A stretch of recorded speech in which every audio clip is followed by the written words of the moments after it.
Film की शुरुआत। एक गाड़ी बर्फीली सड़कों पर तेजी से दौड़ रही थी। इसमें 5 दोस्त थे जो छुट्टियां मनाने स्नोफॉल्स नाम की खूबसूरत जगह जा रहे थे। रास्ते में रेडियो पर एक चेतावनी दी जा रही थी, सावधान, स्नोफॉल्स में भारी बर्फबारी के कारण एक खतरनाक वायरस फैल गया है। यह बहुत तेजी से फैल रहा है, इसलिए कोई भी वहां न जाए और अपने घरों में सुरक्षित रहें। लेकिन ये दोस्त इस चेतावनी को नजरअंदाज कर अपनी यात्रा जारी रखते हैं। ये 5 एक शानदार कैबिन में ठहरने वाले थे जो रिवर के डैड का था। वहां पहुंचते ही सब दंग रह गए। कैबिन किसी सपनों के महल से कम नहीं था। हर कोई खुशी से झूम उठा और जल्दी जल्दी अपना कमरा चुनने लगा। तभी रिवर हंसते हुए कहता है, सबसे बड़ा और सबसे अच्छा कमरा मेरी प्यारी दोस्त ईडन का होगा। ये सुनते ही बाकी दोस्त एक दूसरे की ओर देखकर मुस्कुरा उठते हैं। शायद रिवर के दिल में ईडन के लिए खास जगह थी। ईडन अपने बड़े और खूबसूरत कमरे में जाती है। खिड़की खोलकर देखती है तो चारों तरफ सिर्फ सफेद बर्फ की चादर फैली होती है, मानो किसी जादुई दुनिया में आ गई हो। तभी उसका एक दोस्त आता है और कहता है, जल्दी चलो, सबने तुम्हें किचन में बुलाया है। उधर रिवर को अपने डैड की वीडियो कॉल आती है। डैड उसे समझाते हैं, बेटा, मेरे फर्नीचर और तुम्हारी मां के बर्तन का खास ख्याल रखना, ये बहुत महंगे हैं। रिवर हंसते हुए कहता है, चिंता मत करो डैड, सब कुछ ठीक रहेगा। लेकिन तभी नेटवर्क कमजोर होने के कारण कॉल कट जाती है। इसके बाद ये सभी मस्ती में डूब जाते हैं। एक साथ शराब पीते हैं, स्नोमैन बनाते हैं, गर्म पानी के पूल में नहाते हैं। तभी रिवर सबको याद दिलाता है, दोस्तों, हमें एक दूसरे का ख्याल रखना है, खासकर ईडन का। वो पहले से ही परेशान है, हम उसे अकेला महसूस नहीं होने देंगे। तभी फोन की घंटी बजती है। उनका एक दोस्त जो उनके साथ नहीं आ पाया था कॉल करता है, तुम सब वहां मजे कर रहे हो, है ना? लेकिन उसके इस सवाल के पीछे छिपी हल्की बेचैनी किसी को महसूस नहीं होती। क्या ये छुट्टियां वाकई मजेदार रहने वाली है या फिर कुछ डरावना होने वाला है? नए साल की रात का जश्न और यादें चारों तरफ रौनक थी। हर कोई मस्ती में डूबा हुआ था। लोग हंसी खुशी एक दूसरे से मिल रहे थे और कह रहे थे, यहां तो सच में बहुत मजा आ रहा है। रात होते ही जश्न और भी रंगीन हो गया। लोग मिलकर खाना बना रहे थे, हंसी मजाक चल रहा था। सबको रात के 12 बजे का बेसब्री से इंतजार था, क्योंकि नया साल बस आने ही वाला था। जैसे ही घड़ी में 12 बजते हैं, पूरा माहौल जोश से भर जाता है। हर कोई खुशी से झूम उठता है। चीख पुकार, गले मिलना, बधाइयां देना, सब कुछ जैसे किसी फिल्मी सीन जैसा लग रहा था। कुछ देर बाद रिवर ईडन के पास आता है और पूछता है, तुम ठीक हो ना? परेशान तो नहीं लग रही?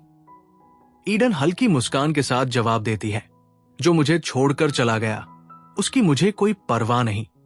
जब मेरी मां बीमार थी तब उसने मेरा साथ नहीं दिया, बल्कि मुझे अकेला छोड़ दिया।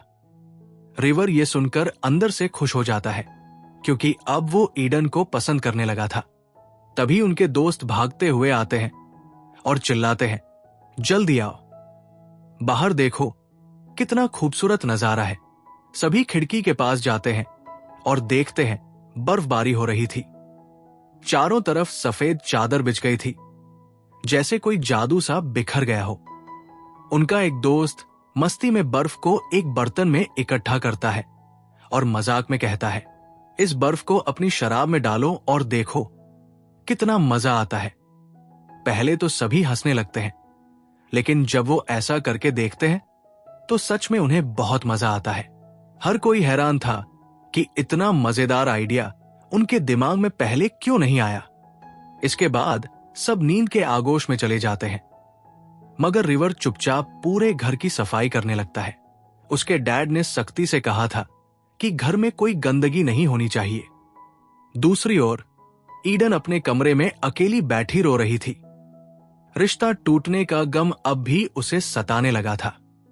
अचानक वो नीचे आ जाती है, जहां रिवर उससे कहता है, मैं बाहर चेक करने गया था, गैस खत्म हो गई है, इसलिए हीटर बंद हो गया। तभी उनकी दोस्त कहती है, मुझे बहुत ठंड लग रही है, घर के अंदर ठंडी हवाएं आ रही है, अब इसे कैसे रोका जाए। रात गहरी हो चुकी थी, लेकिन जज्बात अब भी तेजी से चल रहे थे। रिवर कहता है, सर्दी से बचने के लिए हमें खिड़कियां और दरवाजे बंद कर देने चाहिए ताकि ठंडी हवा अंदर ना आए। सभी एक एक करके खिड़कियां और दरवाजे बंद कर देते हैं और किसी तरह वो रात कट जाती है। अगली सुबह जब वो जागते हैं तो ठंड पहले से भी ज्यादा बढ़ चुकी होती है। अब वो फैसला करते हैं कि बाहर सड़क पर जाकर हालात का जायजा लेंगे। अगर सड़क साफ हुई तो गाड़ी लेकर यहां से निकल जाएंगे। लेकिन जैसे ही उनका दोस्त सड़क का हाल देखने जाता है, उसे पता चलता है कि पूरी सड़क बर्फ से ढकी हुई है, गाड़ी निकलना नामुमकिन है। तभी रिवर चिंता जताते हुए कहता है, लकड़ियां भी खत्म होने वाली हैं और अगर ऐसा हुआ तो हम आग भी नहीं जला पाएंगे। अब सबके चेहरे पर डर साफ नजर आने लगता है। पूरा दिन चादरों में लिपटे हुए किसी तरह निकालना पड़ता है। जैसे ही रात होती है, अंधेरे की चिंता सताने लगती है। सभी लाइट का कोई इंतजाम करने की सोचते हैं। कोई कहता है मोमबत्तियां खोजनी चाहिए। बहुत ढूंढने के बाद आखिरकार उन्हें कुछ मोमबत्तियां मिलती हैं, जिन्हें जलाकर वो थोड़ी रोशनी का इंतजाम कर लेते हैं। लेकिन ठंड बढ़ती ही जा रही थी। एक दोस्त पूछता है, रिवर, लाइट कब आएगी? रिवर भारी आवाज में जवाब देता है, मुझे खुद नहीं पता। तभी एक दोस्त आइडिया देता है, क्यों ना हम कार से पेट्रोल निकालकर जनरेटर में डाल दें। अब सवाल यह है, क्या उनका ये आइडिया काम करेगा या हालात और बिगड़ जाएंगे? ऐसा करने से लाइट आ जाएगी, जिसे फौरन रिवर कहता है, नहीं, ये अच्छा आइडिया नहीं है, क्योंकि अगर बर्फ हट गई तो हम यहां से निकल सकते हैं, पर अगर गाड़ी में पेट्रोल ही ना हुआ तो फिर? अब हिंडन देखती है कि ठंड से बचने के लिए सब लोग शराब पी रहे हैं। वो तुरंत उन्हें रोकते हुए कहती है, अभी तुम्हें शराब नहीं पीनी चाहिए। क्यों? अगर तुम सोच रहे हो कि शराब पीने से तुम्हें गर्मी मिलेगी तो तुम गलत हो। मैंने मेडिकल की पढ़ाई की है और मैं जानती हूं कि ऐसा करने से सिर्फ नुकसान होगा। लेकिन उसका दोस्त उसकी एक नहीं सुनता और शराब पीता रहता है। धीरे धीरे सब वहीं सो जाते हैं। रात को हिंडन को नींद नहीं आ रही थी। कुछ यादें उसके दिमाग में चल रही थी और उसकी आंखों से आंसू छलक पड़े। उसकी सिसकियों की आवाज सुनकर रिवर की भी नींद खुल जाती है। वो धीरे से पूछता है, तुम रो क्यों रही हो? क्या सोच रही थी तुम? ईडन गहरी सोच में डूबी थी। मैं अपनी मॉम के बारे में सोच रही थी। जब मैं छोटी थी तो वो मुझे बहुत प्यार करती थी, लेकिन अब जब वो इस दुनिया में नहीं तो उनकी यादें और भी ज्यादा सताने लगी हैं। अगली सुबह दो दोस्त फिर से बाहर निकलते हैं, उम्मीद में कि रोड अब तक साफ हो चुका होगा। लेकिन लौटकर वो सबको बताते हैं, अभी तक रोड साफ नहीं हुआ, और तो और यहां कोई मदद के लिए भी नहीं है। अब रात होने लगती है और सबके दिमाग में बस एक ही सवाल, आखिर क्या करें? घर की हालत खराब होती जा रही थी। तेज ठंडी हवा अंदर घुस रही थी। लकड़ियां खत्म हो गई थी।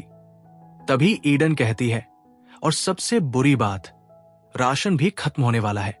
जल्द ही हमारे पास खाने के लिए भी कुछ नहीं बचेगा। तभी उनका एक दोस्त सुझाव देता है, अगर लकड़ियां नहीं है तो क्यों ना हम फर्नीचर जला दें? रिवर तुरंत मना कर देता है, नहीं, ये मेरे डैड का महंगा फर्नीचर है। अगर हमने इसे जला दिया तो वो मुझसे बहुत नाराज होंगे। रात जैसे तैसे ठंड में काटी जाती है। सुबह होते ही सब खिड़की के पास दौड़ते हैं। सूरज की हल्की रोशनी बाहर दिखाई देती है, लेकिन उसका कोई फायदा नहीं था, क्योंकि चारों तरफ बस बर्फ ही बर्फ थी। अब राशन भी खत्म हो चुका था। भूख बढ़ती जा रही थी और अब सबसे बड़ा सवाल था, आखिर अब क्या किया जाए? अब तभी इन्हें याद आता है कि इनका एक दोस्त अपने साथ भूख मारने में गोलियां लाया है।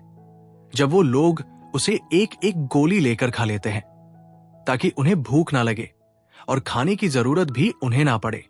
रात को वो लोग बची हुई थोड़ी सी गैस जलाते हैं तो उसी से हाथ सेकने लगते हैं, जिससे उन्हें थोड़ी सी हीट और सुकून मिलता है।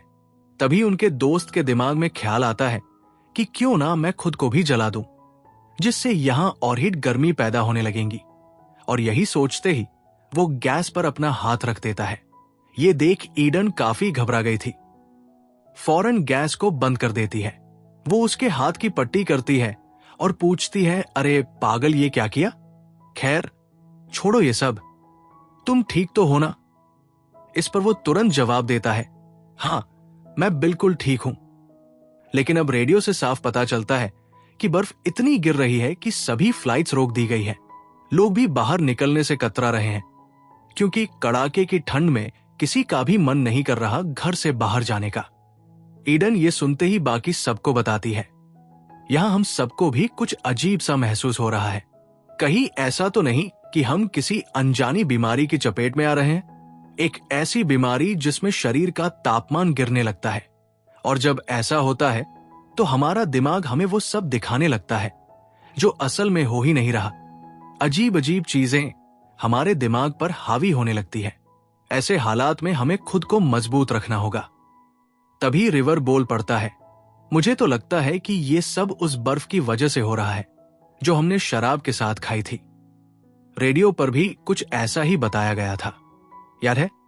उसकी दोस्त भी फौरन हामी भरती है, हाँ शायद तुम सही कह रहे हो।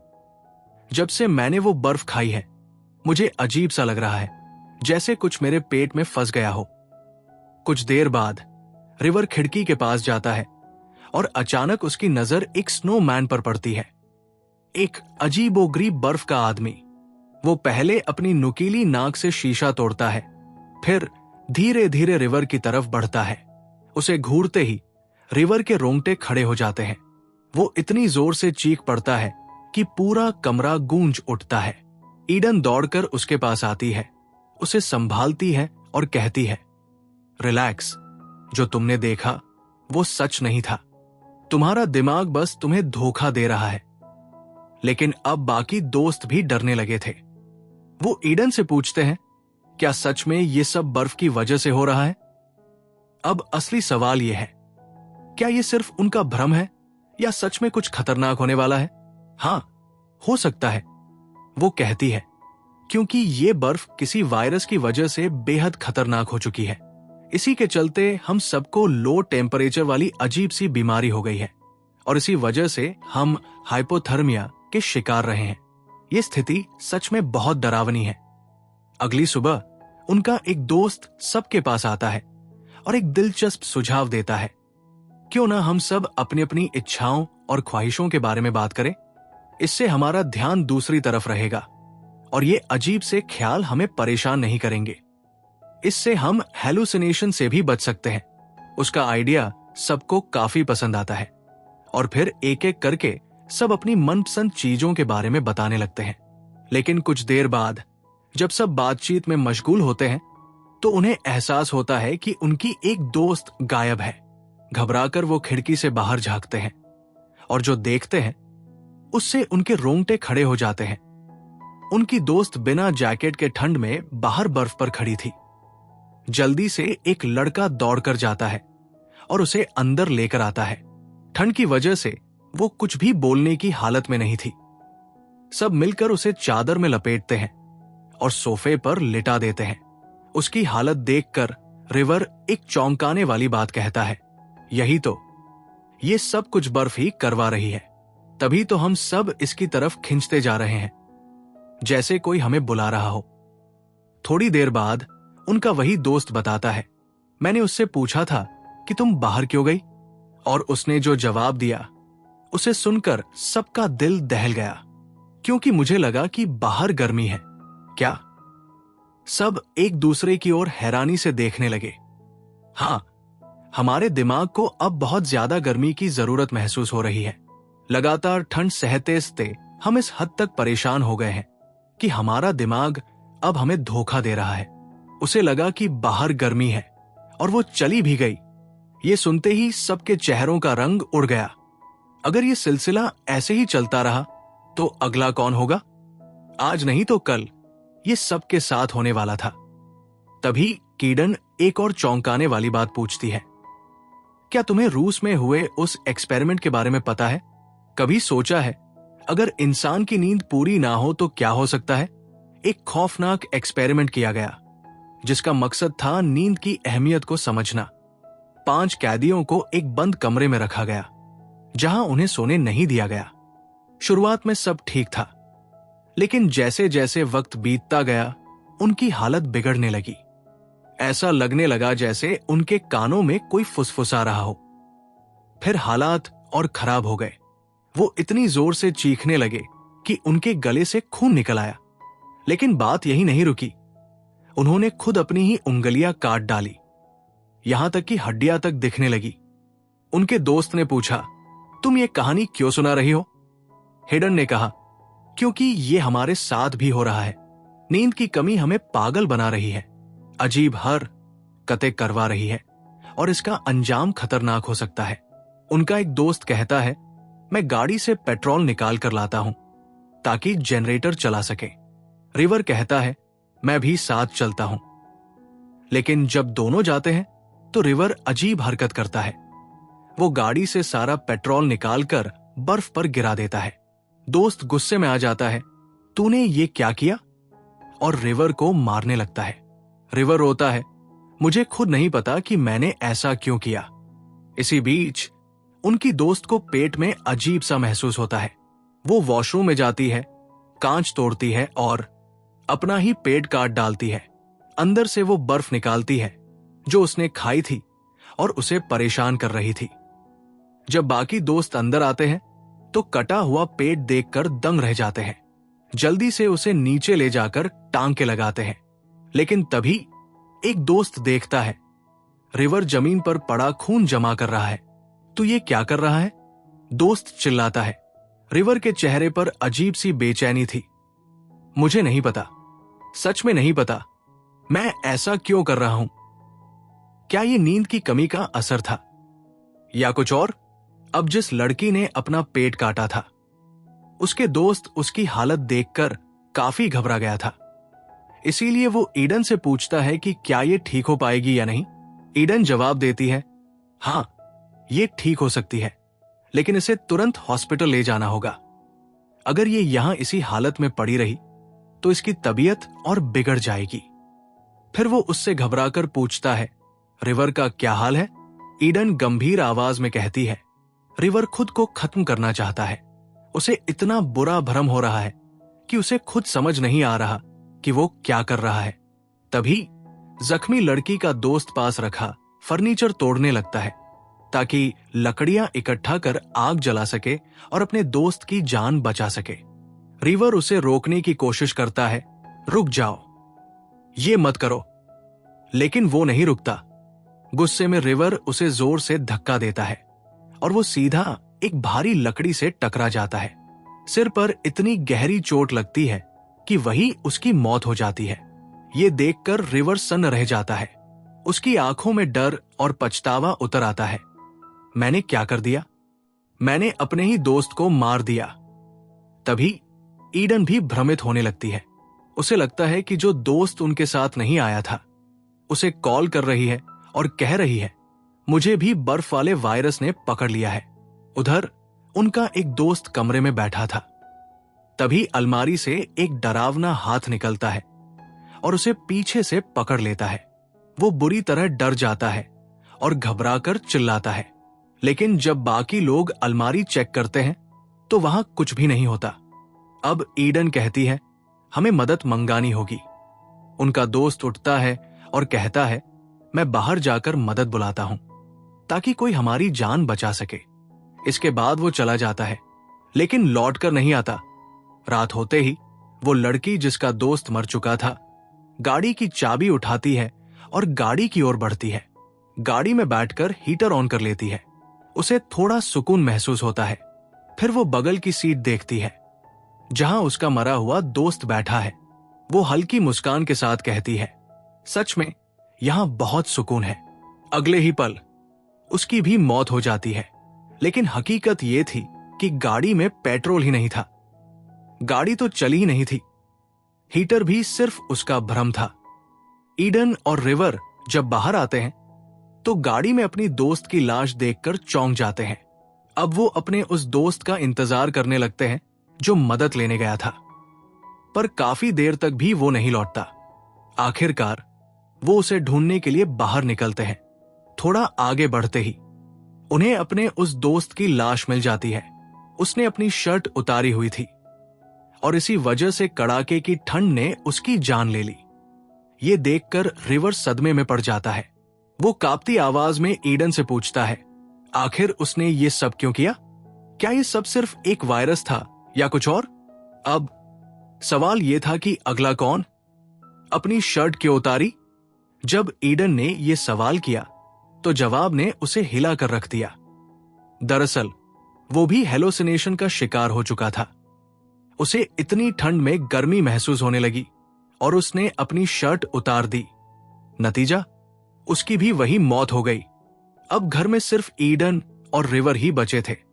तभी रिवर को घर में किसी के होने का एहसास होता है, लेकिन यह सिर्फ उसका भ्रम था। इसी दौरान ईडन उसे वॉशरूम में जाकर नहाने के लिए कहती है और वो उसकी बात मान लेता है। लेकिन जैसे ही वो ठंडे पानी से नहाने लगता है, उसकी तबीयत तेजी से बिगड़ने लगती है। कुछ देर बाद जब ईडन उसे देखने जाती है तो वॉशरूम का नजारा देखकर उसकी सांसें अटक जाती है। इतनी ठंड में ठंडे पानी से नहाने के कारण रिवर की हालत बेहद खराब हो चुकी थी। ईडन उसे संभालने की कोशिश करती है और जल्द ही पुलिस को कॉल करने का फैसला करती है। लेकिन असली झटका तब लगता है।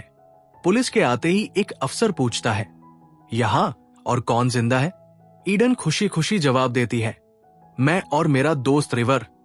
पर जैसे ही वो अपनी बगल में देखती है, उसके पैरों तले जमीन खिसक जाती है। रिवर वहां था ही नहीं, क्योंकि वो तो कब का मर चुका था। और इससे भी बड़ा झटका, वहां कोई पुलिस आई ही नहीं थी। ईडन का सब कुछ हेलोसिनेशन था, यानी अब उसकी भी मौत तय थी। स्नोफॉल मूवी की सीख। ये कहानी 5 दोस्तों की थी जो अपनी मस्ती के चक्कर में ऐसी जगह चले गए जहां उन्हें नहीं जाना चाहिए था। उन्हें पहले ही चेतावनी दी गई थी, बर्फ में जाना खतरनाक है, वहां एक वायरस है।